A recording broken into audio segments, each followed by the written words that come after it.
आजची रेसिपी आहे पालक पनीर। यासाठी आपण एका भांड्यात पाणी तापवून घेतले आहे। त्याच्यात एक जोडी पालक ब्लांच करून घ्यायचा आहे। थंड झाल्यावर याची प्युरी करायची आहे। एका पॅन मध्ये तेल, बटर आणि तेजपत्ता घालून घ्यायचा आहे। आता याच्यात 1 टेबलस्पून जिरं घालायचं आहे। जिरं तडतडल्यावर 12 ते 13 लसणीच्या पाकळ्या आणि 1 इंच आलं बारीक कापून घेतले ते घालून घ्यायचं आहे। हे फ्राय झाल्यावर आपण याच्यात 2 कांदे बारीक चिरून घेतलेले घालून त्याला गोल्डन ब्राउन करणार आहोत। आता 3 टोमॅटोची प्युरी आपण याच्यात घातली आहे।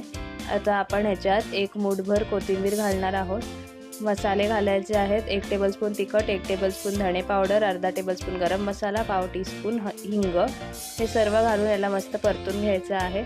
आता आपण ह्याच्यात प्युरी घालणार आहोत पालकची आणि ह्याच्यात थोडंसं पाणी घालून मीठ घालून ह्याला 7 ते 8 मिनिटं आपण झाकण लावून वाफवून घेणार आहोत। आता 200 ग्रॅम पनीर याच्यात तुकडे करून मी घातलेले आहे। आता 5 मिनिटं याला आपण वाफेवर मस्त शिजवून घेणार।